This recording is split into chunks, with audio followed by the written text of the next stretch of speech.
అసలు ఏంటిది? ఎందుకు ప్రజలు ఇంతగానో మరణించాల్సి వచ్చింది? ఏమండి, ఎప్పుడైనా ఆలోచించామా? లక్షల మందిని చంపేశారు, లక్షల మందిని. నేను ఆలోచన చేశాను, ఎందుకు ఇంతగానో చనిపోవాల్సి వచ్చింది? ఎందుకు ఇంతగానో చంపేశారు? అతి క్రూరంగా చంపేస్తున్నారు. ఎందుకు చంపేస్తున్నారు? నేను ఆలోచన చేసినప్పుడు నాకు అర్థమైన విషయం ఏంటంటే, ఇది ఇప్పుడు ఆరంభమైనది కాదు. అది ఇప్పుడు అనుకుంటారు, ఓ బాగా శ్రమలు కలుగుతున్నాయి, ఇప్పుడు సువార్త చెప్పడానికి వెళ్తే కొడుతున్నారు, చంపుదామంటున్నారు, అలా అంటున్నారు. వాళ్ళు భరించిన దాంట్లో నీకు 0.1% కూడా లేదు ఇప్పుడు యాక్చువల్లీ. అవునా? ఒప్పుకుంటారు ఆ విషయాన్ని? 0.1%. ఎందుకో నేను ముందుకెళ్తే మీకు వివరిస్తాను ఆ విషయాల్ని. వాళ్ళు భరించిన దాంట్లో తర్వాత నేను ఆలోచిస్తే ఏం జరిగిందంటే, ఈ యొక్క యుద్ధం అనేది, ఈ యొక్క ఫైటింగ్ అనేది యాక్చువల్లీ మనుషుల మధ్య కాదు, కానీ దేవునికి సాతానునికి మధ్యలో ఉన్నది. అది దేవుడు ఒక దిక్కున్నాడు, సాతానుడు ఒక దిక్కున్నాడు. మీకు ప్రీ హిస్టారిక్ థింగ్స్ ఒకవేళ మీకు ఐడియా ఉంటే, ఎప్పుడైతే ఆ పరలోకంలో ఎప్పుడైతే దేవుడు సింహాసనం దాసిండై ఉన్నాడో, ఇక్కడ గాబ్రియల్ ఉన్నాడు, అక్కడ మైకిల్ ఉన్నాడు డోర్ దగ్గర, అక్కడ వచ్చేసి లూసిఫర్ ఉన్నాడు. లూసిఫర్ బాగా వాయిద్యాలు వాయించి చక్కని స్వరముతో దేవుని ఆరాధిస్తూ ఉండేవాడు. అందరూ ఆయనని పొగిడేది.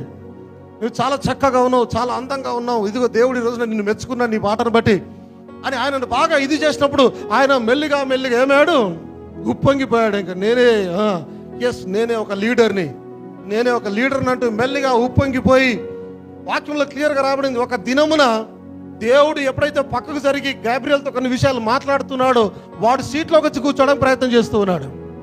వానికి దేవుని సింహాసనం కావాలి. దేవునితో పోటీ పెట్టుకున్నాడు. దేవుని కింద శిష్యుడిగా ఉన్నవాడు దేవునితో పోటీ పెట్టుకున్నాడు. ఇప్పుడు ఆమేన్. నేను అది మా సంఘంలో చాలా చక్కగా వివరించాను. దేవునికి ఆ విషయం ఆల్రెడీ తెలిసిపోయింది, ఎందుకంటే దేవుడు హృదయ రహస్యాలను ఎరిగినవాడు ఆయన. ఆమేన్. గాబ్రియల్ దగ్గరకు వచ్చి, చూడు గాబ్రియల్, అతడు చెడుగా ఆలోచిస్తున్నాడు, నా సీట్లో కూర్చోాలని చూస్తున్నాడు, చూడు కాసేపట్లో వస్తాడు చూడు అని అన్నప్పుడు చెప్తుంటే, నువ్వేం మళ్ళీ గమ్మున ఉండు అని అంటూ ఉండగానే అక్కడి నుంచి లేచాడు. ఎవరు? లూసిఫర్ లేచాడు. అక్కడికి వెళ్ళి దేవుడు అన్నాడు, చూడు లేచాడు, నేను చెప్తున్నాను కదా, వస్తాడు చూడు, సీట్లో కూర్చుంటాడు, వచ్చి చూడు వస్తున్నాడు ఇక్కడికి అనగానే వాడు పరుగున వస్తూ ఉండగానే, చూడు నేను ఏం చేస్తాను, వాడు రాగానే ఇక్కడ రాగానే ఒక్క తన్నుడు తాకితే అక్కడి నుంచి ఎగరబడ్డాడు, భూమి మీద పడ్డాడు యాక్చువల్లీ. అయితే దేవుడు భూమిని సృష్టించినప్పుడు దాన్ని నిరాకారంగా సృష్టించలేదు ఆయన. ఏది సృష్టించినా అది మంచిదని అన్నాడు, పరిపూర్ణంగా సృష్టించాడు ఆయన.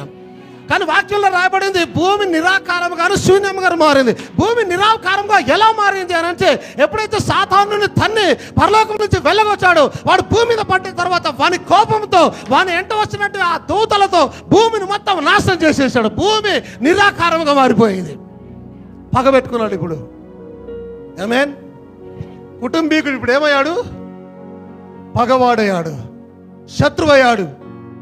ఇక పగబెట్టుకున్నాడు. ఇక తన బిడ్డలు ఎవరు వచ్చినా నాశనం చేయాలి. ఆ రోజున ఆరంభమైన గొడవ దేవునికి సాతానునికి మధ్యలో ఇప్పటి వరకు కొనసాగుతా ఉన్నది. అది నువ్వు దేవుని వైపులోకి వెళ్ళావా, నువ్వు వానికి శత్రువు అవుతావు. నువ్వు వాని వైపులోకి వెళ్ళావా, దేవునికి శత్రువు అవుతావు. క్లియర్? అది దేవుని వైపు వెళ్తే వానికి శత్రువు అవుతావు, వాని వైపు వెళ్తే దేవునికి శత్రువు అవుతావు. ఆమేన్. లోకముతో స్నేహము, దేవునితో వైరమని మీరు ఎరగరా? లోకము సాతానుడై ఉన్నాడు, వారితో స్నేహము, దేవునితో వైరం. అది నువ్వు లోకం వైపునకు పోయావా, దేవుడితో వైరం పెట్టుకున్నట్టే. దేవుని వైపునకు వచ్చావా, ఆటోమేటిక్గా సాతానుడికి శత్రువు అయిపోయావు.